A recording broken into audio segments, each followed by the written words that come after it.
So I recently did a speaking engagement for iHeart Media. Yes, the very same iHeart Media. They brought me in to have a conversation on sales, but more importantly, the shedding of the ego. I decided to put this online for free. Although I do get paid to do speaking engagements, I would prefer not to charge for webinars or courses or anything like that. I want to put it out there. I want to be as unselfish as possible. The only thing I ask is if you've got about 1 millisecond, click the like button, subscribe for this content, and enjoy. This is my iHeart speaking engagement on the topic of ego. I really believe that if you can shed your ego, then you will be more profitable. You will advance your career faster. You'll just be really good at your job if you can let go of this thing. And I want to focus on that. I want to tell a story about Ashley B. When I was a rookie at Yelp a long time ago, I came into Yelp age 31 and she was 21. And I had a really hard time with that, by the way. My years in sales at the time, I was about 12, 13 years in to my sales career. And she was, whatever this is, years in. Yeah, an hour into her sales career. This was my revenue, my booked revenue. Yelp measured revenue on advertising spend. So my booked revenue for the month was just over $5,000. And her booked revenue for the month was about $21,000. And this is our first month ever at Yelp sales. How is this person doing so much better than me? Like I should be crushing and I'm not, and she is. And I found myself having a really tough self-narrative ego moment, like a really, really tough moment. I started saying things to my boss, things that I later realized were really hurting me, like really hurting my career and advancement. I was saying things like, she has better leads than me. This is real. I regret it now, but I'm telling you, I'm being vulnerable. She has better leads than me. She has a better territory than me. I actually said these words out loud. Yeah, people in California, they're just better buyers. I said that out loud. And people were like, are you crazy? You really just, you're trying to justify the fact that she's doing better than you by saying her California territory just has better people in California spend more money on advertising.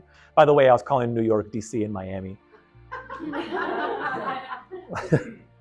Those are my three areas that I was calling. I was like, yeah, Miami, DC, they don't spend money on advertising. I believe this in my soul. I actually believe this. I said things like, she has someone looking out for her. She's got, someone sliding some leads in there that are like really good. Oh, she closed that sale? No, that's the manager who gave her that lead. That was her. And I said these words out loud, and leadership was looking at me like, stop, dude, stop doing that. Like, find a better way to communicate. What's hurting you? Like, don't blame her. And like, I hated her, by the way. Like, there was animosity.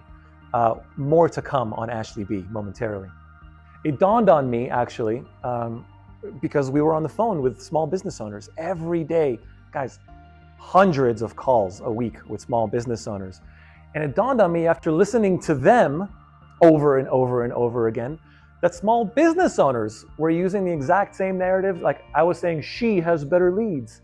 And small business owners, when talking about why they're not finding so much success, they would say something really similar. And the more they said it, the more I started realizing that I'm the idiot, right?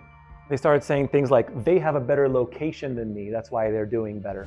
They have better staff than me. They have clients in a more affluent area. So in hearing this, there seems to be a negative narrative here.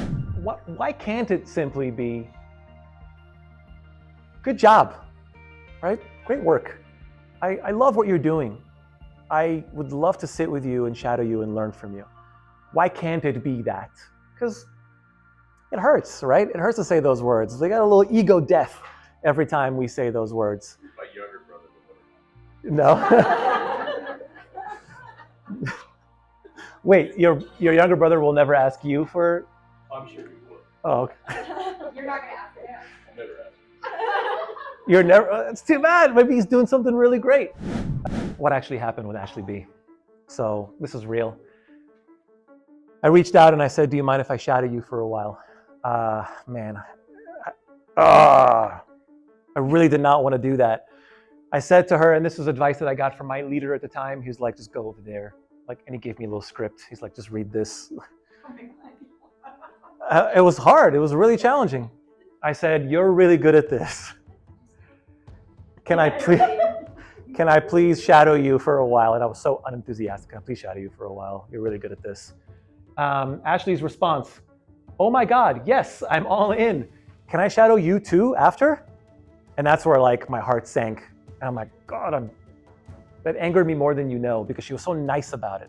I was really hoping she would be terrible. Be like, no, don't you ever come near me. Like, I was really hoping that would be because that would justify why I hated her so much. Like, yeah, I hate you now. But she was so nice, and it was awful. Because she was so nice. Yeah. Yeah. It was awful. And she's like, please shadow me. Can I shadow you too? I know why you're Man, let me tell you. So here, but I learned some real stuff. And I sat down and I just observed and I took notes and I learned some real stuff, like stuff you could take with you. She had a ritual, and she spent at least 5 minutes in every call with a getting to know your goals session. The first 5 minutes of every call she was on, like clockwork, like a religious belief. I will not go into our benefits, our products. I will not talk about Yelp at all. And what happened was her clients actually, this is cut off, truly, like they liked her. They really liked her, and she leveraged likability. And I'm like, you're leveraging likability as a sales tactic? I never even thought to do that. I was thinking, here are our features, here are our benefits. The data should do the trick, right? Wrong, right? Wrong. I was jumping right into showcasing our product and the features and skipping the needs discovery. I wasn't finding out what makes this person excited, what gets them out of bed in the morning. I was skipping that whole part, and she wasn't. And I learned that within 5 minutes of watching her, and this just changed everything for me.